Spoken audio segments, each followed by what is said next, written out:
Prison, meurtre, torture physique, engagement politique et religieux, ainsi que frères musulmans, voici quelques mots pour vous décrire l'histoire de Zeynab El-Ghazali.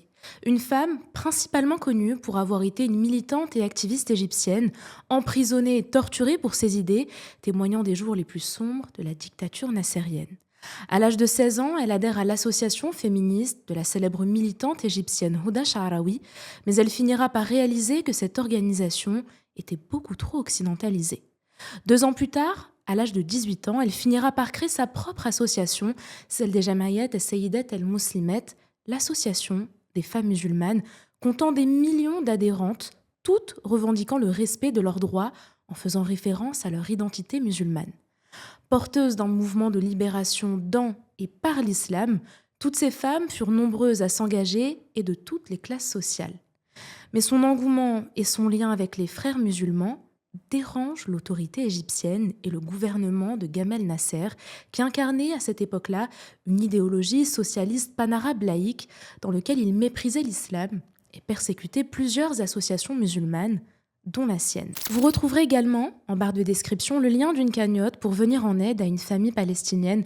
Je compte sur vous pour effectuer un don à votre échelle, que Dieu vous en récompense grandement.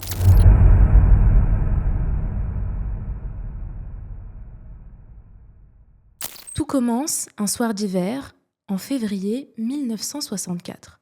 Alors qu'elle rentrait chez elle, elle eut un terrible accident de voiture qui lui fait perdre connaissance. À son réveil, elle réalise qu'elle est à l'hôpital, entourée de ses proches et de quelques collègues de travail. Son chauffeur est lui aussi hospitalisé et a été victime d'un traumatisme crânien. Tous les signes concordaient et la plupart des commentaires suggéraient que l'accident était purement un attentat monté par les services de renseignement et par les hommes de main du président Nasser. Un jour, la secrétaire administrative de son association arrive à son chevet, tenant sous le bras un dossier rempli de documents qui devaient être soumis en sa qualité de présidente à Zeynab. Mais son épouse s'empresse vers la secrétaire pour la faire sortir dans l'objectif qu'elle ne puisse pas soumettre ce dossier à Zeynab. Mais l'attitude de son époux l'interpella. Elle le sait, on lui cache quelque chose. Finalement, sa secrétaire, résolue à lui dire la vérité, lui confie que son association va être dissoute par les autorités et de nombreuses personnes ont même affirmé que Gamal Nasser a développé une haine viscérale envers Zeynab. Après son hospitalisation, elle reçut de nombreuses convocations de l'Union socialiste pour prendre part aux différentes réunions, mais sans y répondre. La décision de dissolution de son association est enfin prononcée. Nasser donne l'ordre militaire pour suspendre jusqu'à nouvel ordre la publication du magazine des femmes musulmanes, dont Zeynab était à la fois la fondatrice et la rédactrice en chef.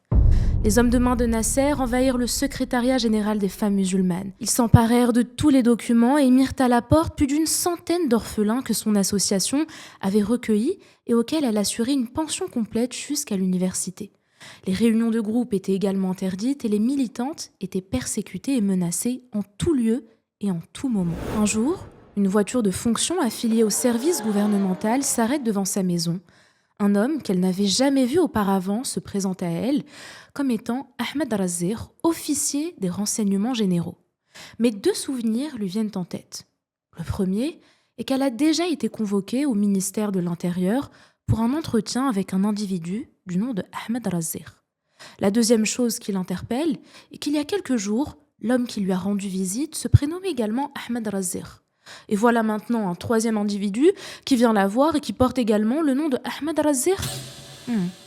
Elle lui explique qu'étrangement, elle a eu à rencontrer 3 officiers des renseignements généraux qui portaient tous le même nom. C'est alors qu'elle réussit à lire sur les traits de cet officier les signes d'un étonnement et d'une perplexité encore plus importante, tout en lui demandant quel était l'objet de sa présence.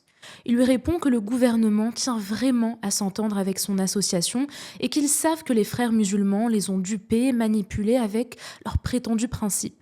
Que ce sont les frères musulmans qui sont la cause directe de la dissolution et de l'interdiction qui a frappé son association.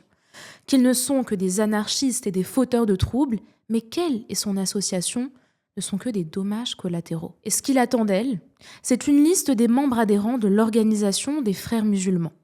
Il lui dit que le président Nasser saura apprécier ce service à sa juste valeur et dans peu de temps, elle verra concrètement le fruit de sa collaboration avec le gouvernement. tout en insistant sur le fait que c'est une femme respectable qui n'a rien à voir avec le comportement des frères musulmans et que si elle savait ce que les frères musulmans racontaient à son sujet, elle n'hésiterait pas un instant à s'entendre avec les services des renseignements généraux. Mais Zeynep reste campée sur ses positions. Elle ne collaborera pas avec eux. En juillet 1965, elle apprend que des arrestations avaient été effectuées dans les rangs des frères musulmans. Elle qui avait des liens très anciens et très profonds avec cette association. Petit retour en arrière. 6 mois après la fondation de son association, elle rencontre pour la toute première fois l'imam Hassan al-Banna, fondateur de l'organisation des frères musulmans. Il lui avait demandé de bien vouloir accepter de présider et de diriger la section des sœurs musulmanes au sein de son association, puisqu'il était sur le chemin de mettre en place une section des sœurs musulmanes qui serait affiliée à l'organisation mère des frères musulmans. Zeynep lui promit d'en discuter le principe et de soumettre la question à l'appréciation de l'Assemblée générale des femmes musulmanes, mais cette dernière rejeta la proposition, même si elle émit toutefois le souhait d'une collaboration approfondie entre les deux organisations. Mais en 1948, l'organisation des frères musulmans est dissoute et interdite par les autorités royales. Ses biens furent confisqués et ses militants emprisonnés par milliers. Et c'est à la suite de cet événement que Zeynep eut envie de reconsidérer toutes les opinions de l'imam Hassan al-Banna, tout en insistant sur la nécessité d'une fusion totale des femmes musulmanes dans l'organisation des frères musulmans.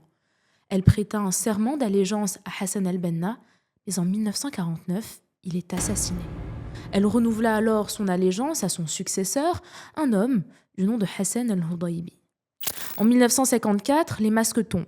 Elle vit le vrai visage du président Nasser, qu'elle qualifie d'ennemi irréductible de l'islam. Des verdicts injustes et des peines capitales, pour la plupart, furent rendus contre les meilleurs éléments du mouvement islamique, dont le nouveau chef des frères musulmans. En 1955, son engagement au service du peuple s'est accentué, notamment à travers les cris des orphelins qui avaient perdu leur père sous la torture et des larmes de ces femmes qui avaient perdu leurs époux laissés derrière les barreaux. C'est comme ça qu'elle commence à offrir le peu qu'elle pouvait, bien que le nombre de pauvres et de démunis ne cessait d'augmenter. La scolarisation des enfants, dont les parents étaient tombés victimes de la dictature du régime, nécessitait beaucoup de moyens. Les propriétaires réclamaient leur loyer et les problèmes ne cessaient de s'aggraver. Mais elle apprend que d'autres femmes, d'autres militantes déploient de leur côté un effort considérable en compagnie de quelques dames pieuses parmi les sœurs musulmanes pour apaiser les souffrances des détenus, des orphelins et de leurs familles. En 1962, elle rencontre les sœurs de l'imam Saïd Qutb, Amina et Hamida.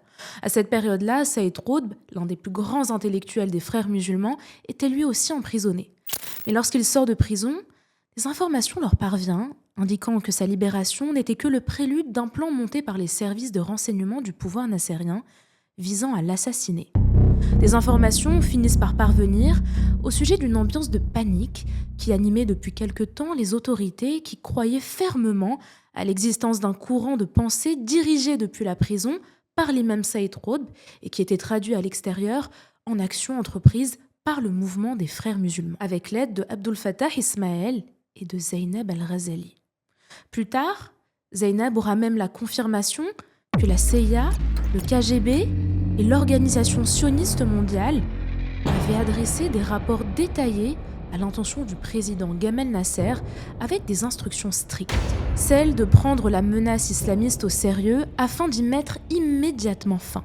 Sinon, disaient en substance les rapports, tous les efforts de Nasser en vue de détourner toute attention de la pensée islamique iraient à volo. Et le mouvement islamique finirait par triompher de tous les courants de pensée non islamiques. Et en moins de 20 jours, ce ne sont pas moins de 100 000 frères musulmans qui sont arrêtés et emprisonnés, dont l'érudit Saïd Qutb. En août 1965, les hommes de Nasser forcèrent la porte de Zeynep et envahirent sa maison. Insultes et injures fusent, cassant tout ce qu'il y avait sur leur chemin, lui confisquant ses livres et tout ce qu'il y avait dans son coffre. Zeynep est placée en résidence surveillée dans sa propre maison, avant d'être finalement arrêtée et emmenée dans la prison militaire, dans la cellule numéro 24.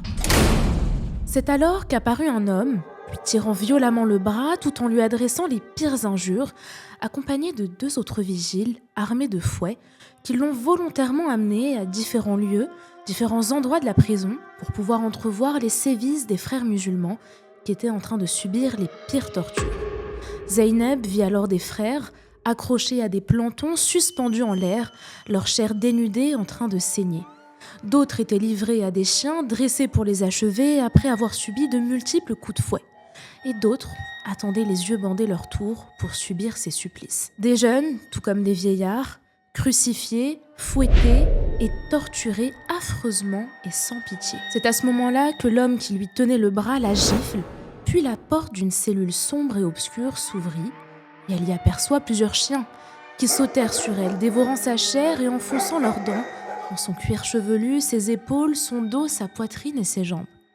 Après plusieurs heures de supplice, la porte de sa cellule s'ouvre et elle aperçoit des hommes armés de fouets qui l'attendaient. Elle est transférée de la cellule numéro 24 à la cellule numéro 3. Une cellule vide, tout aussi obscure et effrayante que la précédente, mais cette fois-ci dotée d'une lampe accrochée au plafond. Mais la lumière était si forte qu'elle ne pouvait à peine ouvrir ses yeux. Elle comprend alors que cette lampe était destinée non pas à l'éclairage de sa cellule, mais à la torturer et l'épuiser davantage. Elle aperçoit également au-dessus de sa cellule une toute petite fenêtre qui donnait sur la cour de la prison où des gardes y ont volontairement amené des jeunes militants islamiques accrochés et fouettés à hauteur de sa fenêtre. Ils demandaient à ces prisonniers torturés d'adjurer avec les pires termes les plus grossiers Zainab al-Ghazali, mais tous refusèrent d'obéir aux ordres de leurs bourreaux et furent davantage frappés jusqu'à perdre connaissance.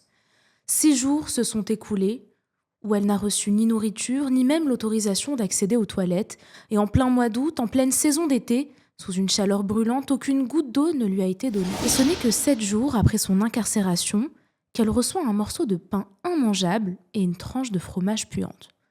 Malgré la faim, elle ne toucha ni au pain ni au fromage et but uniquement un verre d'eau sale. Quelques instants plus tard, elle est emmenée dans un endroit obscur où elle est sauvagement battue avant de lui tendre des feuilles blanches et un stylo, lui demandant d'écrire les noms des frères musulmans et le lien qu'elle entretient avec eux, au risque d'être fusillée. Mais rien n'y fait. Elle est alors attachée pour une nouvelle fois, être fouettée jusqu'à perdre connaissance. Les interrogatoires et les tortures s'enchaînent, ils rythment son quotidien, mais Zainab insiste.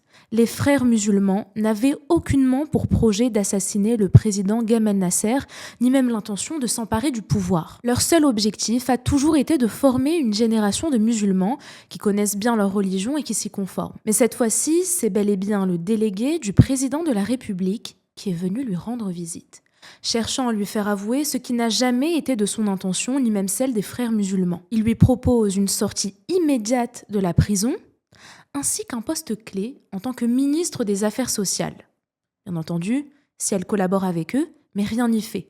Elle refuse toutes leurs avances. Elle finit par être une nouvelle fois battue, torturée et jetée dans sa cellule. Un jour, elle entend les voix de femmes qui lui sont familières, celles de Oulaya Hassan al-Hudaybi et Rada Ammar. Elle implore Dieu, elle implore Allah de toutes ses forces pour qu'il leur évite le pire. Oulaya était une femme enceinte qui s'apprêtait à accoucher et Rada Ammar était la mère d'un jeune nourrisson. La porte s'ouvre, elles rentrèrent dans la cellule, mais aucune des deux femmes ne reconnut Zainab, tant elle a été affamée, torturée et déformée par ses tortionnaires. Oulaya en profita pour lui raconter les événements qui ont eu lieu à l'extérieur, et c'est comme ça que Zainab apprend le décès de Mustafa el-Nahas, qui a eu lieu seulement 2 jours après son arrestation. Oulaya lui décrit ses obsèques, lui expliquant qu'un nombre important de personnes s'étaient précipitées pour prendre part à ses funérailles, au point où toutes les voies de circulation étaient bouchées. La foule proclamait qu'il n'y avait pas de leader après lui, et des slogans des frères musulmans étaient repris, bien que les services d'ordre et les autorités publiques ont tenté de stopper tous ces débordements, mais en vain. Il y avait là beaucoup trop de monde présent et tous s'écriaient « Mort à Nasser, à bas le pouvoir ». À bas les porteurs de masques, vous avez été démasqués, vos duperies et vos tricheries doivent prendre fin. Malheureusement, lors de ces funérailles, ce ne sont pas moins d'une vingtaine de milliers de personnes qui ont été arrêtées. Les obsèques de Mustapha ont été l'occasion pour de nombreux Égyptiens d'exprimer leur sentiment de rejet envers le pouvoir en place, notamment à travers ce slogan « Pas de leader après toi, Nahas ». Dans son autobiographie, Zainab décrit Mustafa Nahas comme un homme qui avait la stature d'un véritable leader national. Un homme qui n'avait jamais eu de sentiment de haine pour ses adversaires, ni même pour ses ennemis jurés. Un homme qui ne trouvait aucune gêne à reconnaître ses torts et ses erreurs quand il en avait. Mais une nouvelle fois, Zeynep est emmenée dans le bureau du chef, rabattant sur la même table les mêmes propositions et même plus encore, puisque cette fois-ci, en plus d'une sortie immédiate de prison et d'un poste clé en tant que ministre des Affaires sociales, il lui est également promis qu'elle retrouvera son association en plus d'une aide de 2000 livres par mois que l'État lui versera et qu'une somme encore plus importante sera octroyée à son association qui retrouvera toute sa splendeur et sa renommée, mais uniquement si elle accepte de collaborer avec eux. Elle refuse leurs propositions et elle connaît la sanction. Elle sait qu'elle sera une nouvelle fois torturée. Mais cette fois-ci, ses bourreaux passent à un niveau supérieur, un degré de torture encore plus sournoise que les précédentes. Elle voit arriver un soldat tenant une poêle pleine d'huile brûlante dans laquelle il trempa les fouets avant de la torturer. Puis il demanda à ce qu'on la jette dans sa cellule dans l'attente de son exécution qui aura lieu cette nuit. Et voilà un énième interrogatoire où on lui demande d'avouer l'inavouable. Ils veulent les noms de tous ceux qui souhaitent s'emparer du pouvoir et assassiner le président Nasser. Zeynep décida alors de leur écrire la vérité, la stricte vérité, rien que la vérité. Elle saisit le stylo et se mit à écrire. On se réunissait avec les jeunes frères musulmans, on étudiait les sciences islamiques, on cherchait à travers un tel apprentissage la formation d'une nouvelle génération de musulmans convaincus et attachés fermement à la religion et à ses valeurs sacrées. Publiquement, nous voulions retrouver la gloire de l'islam authentique, l'islam originel, l'islam du temps du prophète et de ses compagnons. Nous voulions que la nation musulmane retrouve sa force, sa splendeur, sa grandeur et sa renommée. Après une étude minutieuse et approfondie de la situation, nous avons décidé de réactiver l'organisation des frères musulmans dans tous les secteurs de la société et œuvrer inlassablement pour la formation et l'éducation de jeunes musulmans dans leur société égarée, perdue dans le labyrinthe du faux modernisme et de l'aliénation intellectuelle sauvage. Nous nous sommes donné un délai de 13 années pour y parvenir, au terme duquel on devait faire un ratissage global du terrain pour voir si au minimum une proportion de l'ordre de 25% de la population du pays appliquait à la lettre et respectait l'esprit des commandements de l'islam. Faute de quoi, on remettrait notre action pour 13 années supplémentaires et ainsi de suite, jusqu'à parvenir à une proportion de 75% de la population élevée et éduquée selon les commandements du Coran et des enseignements de l'islam. Si tel est le cas un jour, nous serons amenés à proclamer l'État islamique. Alors de quoi Nasser a-t-il peur? Et de quoi avez-vous peur? Il se peut que bien des générations entières se succèdent avant que notre objectif ne puisse être atteint. De quoi donc avez-vous peur? Que craignez-vous réellement? Nous n'avons pas du tout l'intention d'assassiner Nasser. Son assassinat ne fait absolument pas partie de notre cause ni de notre projet. L'idée même de l'assassinat nous est inadmissible. Mais vous, vous en servez tout de même pour assassiner les fidèles croyants de Dieu. Oui, vous avez ordonné de nous torturer et de nous tuer. Ce qui fait trembler le communisme athée et qui fait grandement peur à l'Occident qui a renié sa chrétienté. Ce qui fait trembler le sionisme mondial et lui ôte le sommeil des yeux. Ce qui fait peur à tout ce monde-là, c'est bel et bien la résurrection de l'islam dans son état pur, avec ses préceptes, ses législations, ses commandements et ses enseignements. Oui, tel est bien notre objectif. Et le retour de l'islam à sa gloire d'antan effraie tous ceux qui guettent l'occasion de nous faire du mal, de nous mettre des bâtons dans les roues ou tout simplement de nous éliminer, comme c'est le cas actuellement. Et la volonté de Dieu est irréversible. Ses fidèles triompheront. Vous pouvez nous éliminer aujourd'hui, mais la relève sera toujours là pour brandir haut, très haut, la bannière de l'islam. Signé Zeynep El-Razali El-Jabili. Mais elle fut de nouveau sauvagement frappée avant d'être jetée dans sa cellule. Cette situation surprit à nouveau Zeynep, qui se demandait pourquoi toutes les fois où on l'interrogeait, on lui disait que l'affaire était conclue, que le complot avait été déjoué, qu'ils avaient identifié tous les responsables, et peut-être bien que toute l'affaire consistait en une mort longue, en une agonie pénible, conformément à un plan prévu depuis de longues dates. Puis un homme entra dans sa cellule, lui tend une enveloppe dans laquelle il y était écrit « Cabinet de la présidence de la République ». Elle ouvre la lettre et lit « Sur ordre du président de la République, son Excellence Gamal Abdel Nasser, Zeynep doit être torturée beaucoup plus que ne sont torturés les hommes. » Signé Gamal Abdel Nasser, président de la République égyptienne. La voilà arrivée dans le bureau d'un officier considéré comme un fauve, qui n'a rien d'humain à l'exception de son physique et de l'usage de sa parole. Il est un mythe, une légende dans le domaine de la torture et de la cruauté. Elle est accrochée à un poteau en métal et fouettée atrocement et violemment jusqu'à perdre connaissance. Et alors qu'elle pensait retourner dans sa cellule, elle est envoyée dans la cellule numéro 5, plus communément appelée la cellule d'eau. 3 hommes s'approchent d'elle et la jetèrent dans l'eau avec l'interdiction de bouger d'un seul pouce. Faute de quoi, elle sera fouettée. 10 coups par fouet par mouvement fait. Et même durant la nuit, on vient la fouetter. Le lendemain, vers les alentours de midi, l'un des gardes la sortit de la cellule d'eau pour la jeter dans une cellule voisine, demandant à un autre garde de commettre le crime le plus odieux qu'un être humain puisse commettre, le viol. Il s'avança vers elle et lui dit « Tata, ne t'en fais pas.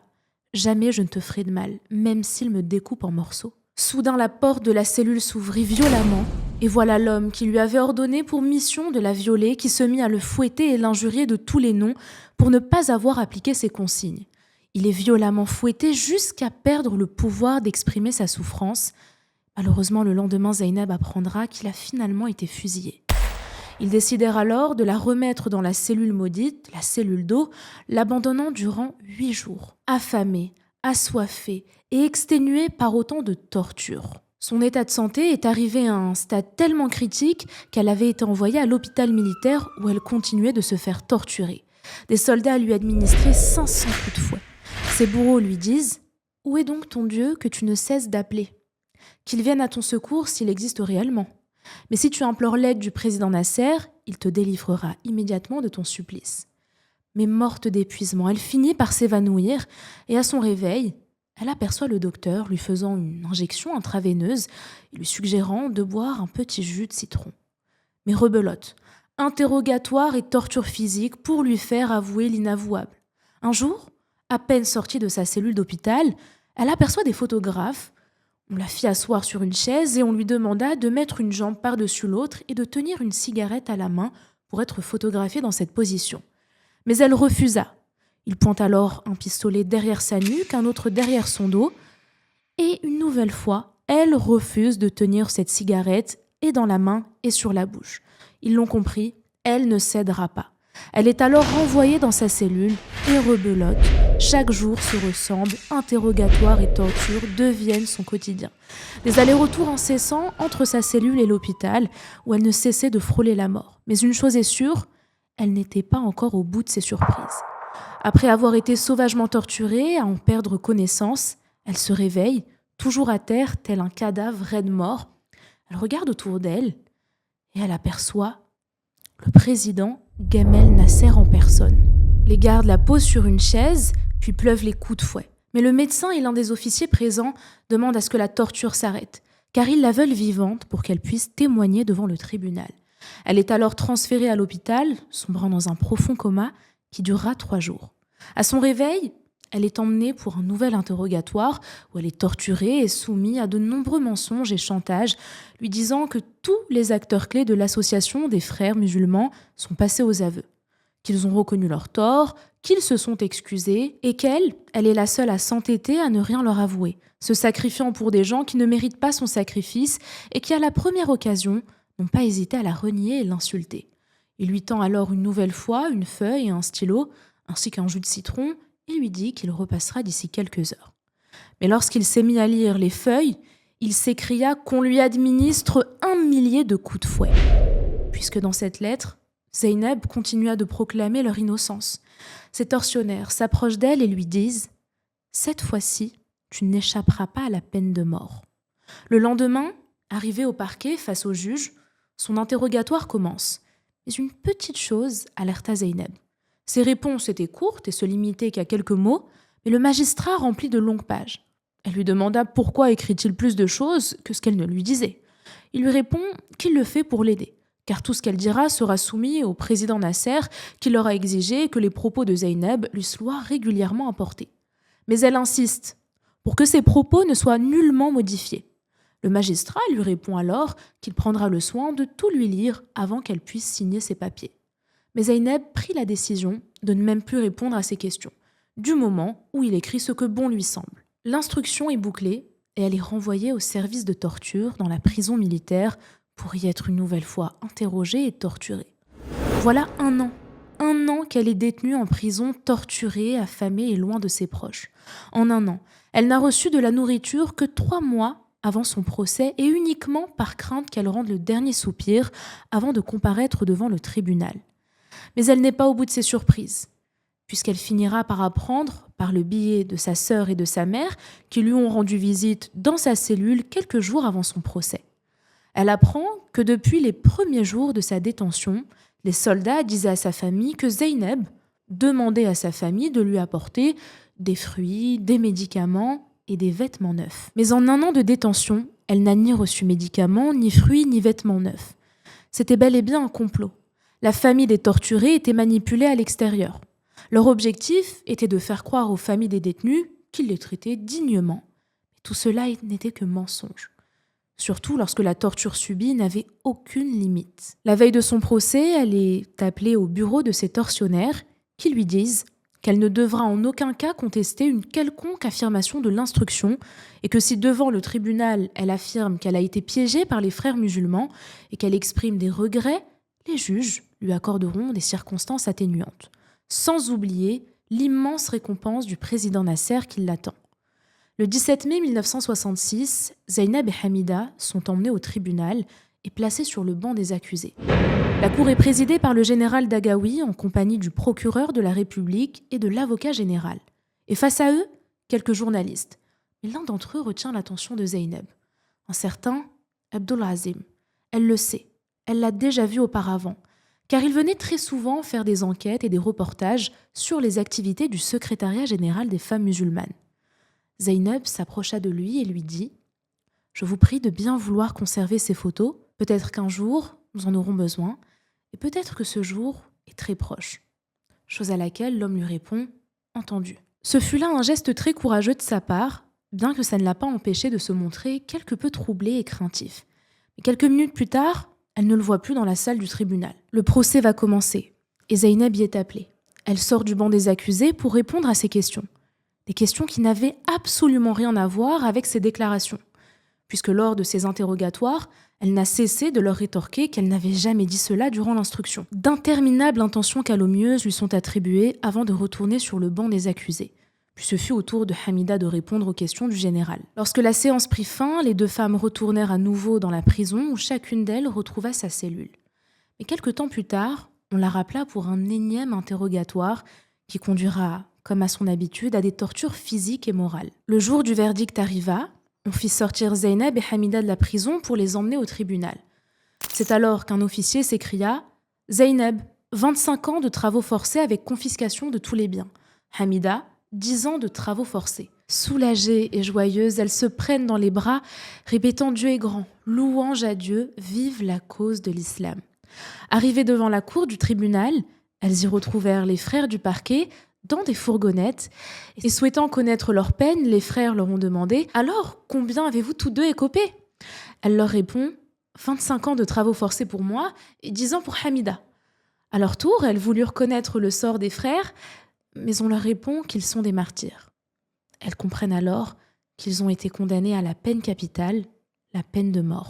Arrive l'un des principaux tortionnaires de Zeynep, aux côtés de soldats de la prison militaire et d'agents de police, pour les emmener de force dans une petite fourgonnette. Des journalistes se mirent alors à les prendre en photo, et c'est alors que Zeynep fonça sur l'un d'entre eux pour lui casser son appareil photo, tout en s'écriant « Espèce de lâche, que faites-vous » Mais elles furent toutes 2 sanctionnées pour les gestes qu'elles avaient osé commettre et retournèrent en prison, mais cette fois-ci réunies dans la même cellule. 5 jours après la proclamation de leur verdict, elles reçoivent la visite de Saïd Qutb, accompagnée de soldats et d'un officier pour leur parler de la mort et du fait qu'elles devaient être satisfaites du sort qui leur était réservé ici sur terre par Dieu, tout en les conseillant de s'armer de patience.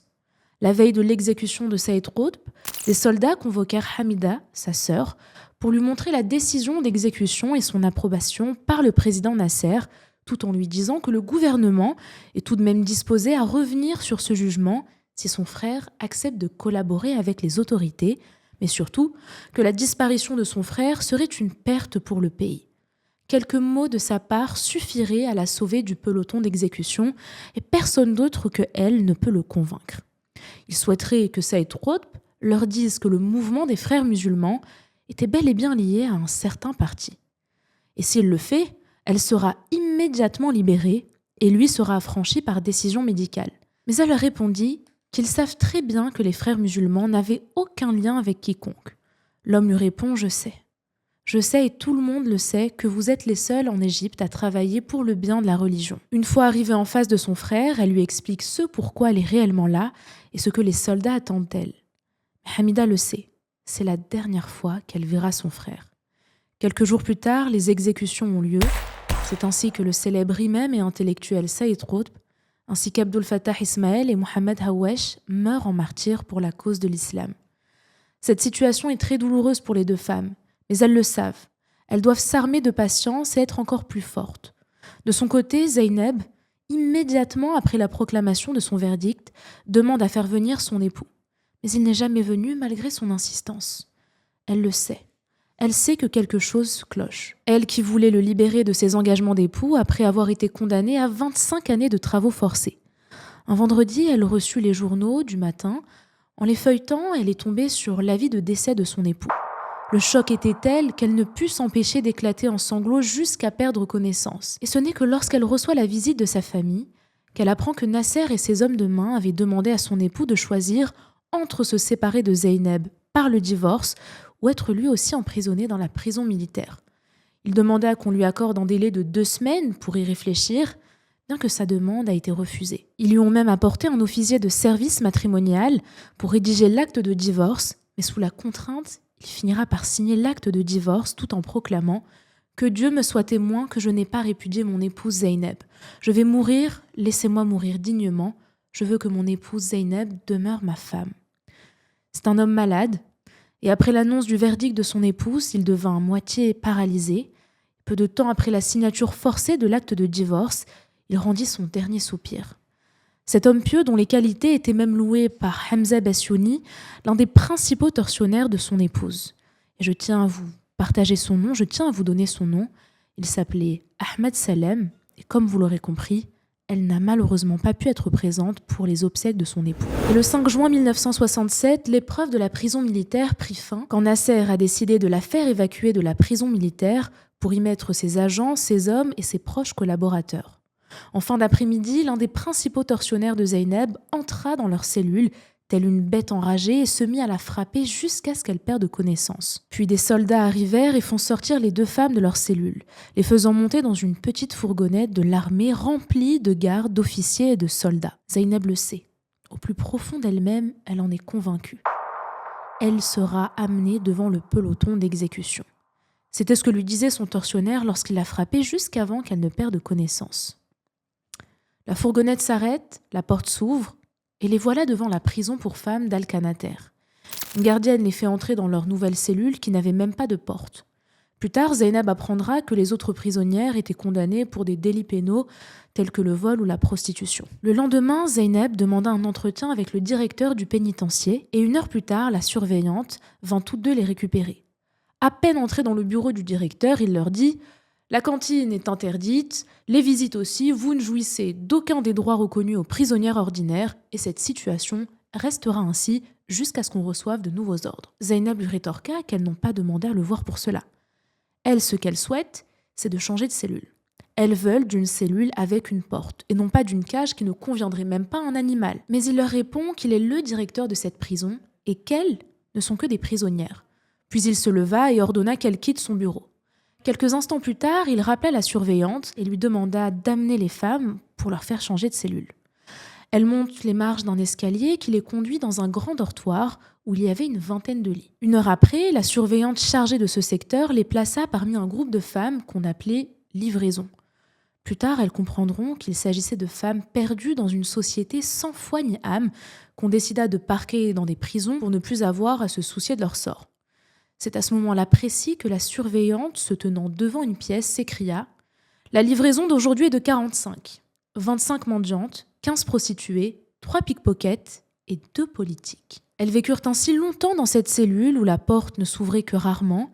Elles ne savaient presque rien de ce qui se passait autour d'elles, Mais un jour, par le biais d'une surveillante, elles apprennent qu'à côté de leur cellule, il y avait la cellule occupée par une mère et son enfant bâtard, que la cellule d'en face était occupée par une femme qui vivait ses derniers jours avec une maladie grave, celle de la tuberculose, et qu'à côté de cette même cellule, il y avait un vaste dortoir dont les occupantes souffraient toutes de maladies graves et contagieuses. Elles qui en plus partageaient les toilettes communes avec ces femmes, ces prisonnières aux maladies contagieuses. Elles avaient également appris que de l'autre côté du bâtiment, il y avait des femmes dont elles n'ont pas pu déterminer l'identité, mais qui étaient installées dans des pièces propres et même plutôt confortables, disposant de toilettes respectant les normes d'hygiène. Et elles l'ont appris parce que des détenus de cette prison appelaient ce côté de la prison le Hilton. Et lorsque Zeynep demanda à la surveillante si elle et Hamida pourraient être autorisées à aller aux toilettes du Hilton pour leur propreté matérielle, elle leur répondit que ces toilettes sont réservées uniquement à la docteure et aux dames juives soupçonnées d'espionnage pour l'État israélien. Et c'est durant son séjour en prison que Zeynep et Hamida font la connaissance d'une des dames juives du nom de Marcel, séjournant dans le côté du Hilton de cette prison. Une dame qui leur a apporté un peu de nourriture et qui leur a permis d'obtenir l'autorisation d'utiliser les toilettes du Hilton. Dans son autobiographie, Zeynep a souligné cette grande preuve d'humanité qui s'est opérée entre Madame Marcel et elle, tout comme de cette femme chrétienne et médecin qui leur apportait de l'aide de temps à autre, ainsi que de quelques détenus gentils et tendres vis-à-vis d'elle. Le 28 septembre 1970, décède le président Gamel Nasser. Tous étaient tristes et en pleurs, sauf Zeynep et Hamida, qui n'ont jamais exprimé autant de joie de voir mourir une personne. Les mois se succèdent et le 9 août 1971, Zeynep apprend sa libération. Ce fut un choc énorme car elle était la seule concernée par cette décision. Elle qui avait été condamnée à perpétuité retrouve enfin sa liberté. Mais elle ne put laisser une quelconque joie transparaître, car son amie Hamida, qui n'était condamnée qu'à 10 années de travaux forcés, devait encore rester en prison et cette fois-ci toute seule. Le moment des adieux est arrivé. Elles se serrèrent très fort dans les bras, les larmes aux yeux. Hamida retourna dans sa cellule et Zeynep éclata en sanglots dans le bureau du directeur. Mais elle est enfin libre. Et alors qu'elle s'apprêtait à rentrer chez elle, le chauffeur de sa voiture modifie subitement d'itinéraire. Et il s'arrête devant le siège des services généraux. On fit entrer Zeynep dans une pièce où on l'enferme de midi jusqu'à 21h. Et à 21h, on l'emmena dans un bureau où 2 officiers se mirent à la questionner, voulant savoir si elle allait reprendre contact avec les frères musulmans et si elle comptait leur rendre visite en prison. Et pendant que les officiers lui parlaient, toutes ses pensées allaient à Hamida. Elle ne cessait de leur rétorquer qu'il était injuste qu'elle puisse sortir de prison, elle qui était condamnée à perpétuité, et il laissait Hamida qui n'avait écopé que de 10 années de travaux forcés. C'est ainsi que les hommes l'ont amenée dans le bureau d'Ahmed Rochdi, un homme réputé pour l'utilisation de ses fouets et de ses ruses à l'encontre des gens pieux. Mais une fois entré dans son bureau, il la félicita pour sa libération, puis lui donna toute une série d'ordres, sans même lui laisser le temps de réagir. Il lui interdit d'exercer toute activité islamique, d'avoir tout contact avec ses camarades de lutte, et lui demande de se présenter régulièrement devant ses services. Zeynep le laissa finir son récital et lui dit qu'elle rejette catégoriquement et avec fermeté tous ses commandements, et qu'elle refuse même sa libération. Elle demande à retourner immédiatement à la prison d'Al-Qanatar aux côtés de Hamida. Leur échange se termine alors vers les alentours de 3h du matin et le 10 août 1971, elle put officiellement rentrer chez elle. Après 6 ans d'emprisonnement, elle retrouve enfin sa liberté. Emprisonnée de 1965 jusqu'en 1971, à sa sortie de prison, elle reprend l'enseignement et l'écriture pour la Renaissance du magazine des Frères musulmans Ad-Dawa, où elle est la rédactrice de la section Femmes et Enfants. Elle décédera le 2 août 2005 et jusqu'à la fin de sa vie, elle a encouragé les femmes à s'instruire. La détermination reste le plus grand enseignement de cette femme. Son histoire nous apprend à nous armer d'une foi profonde, d'une patience infinie et d'un espoir inébranlable.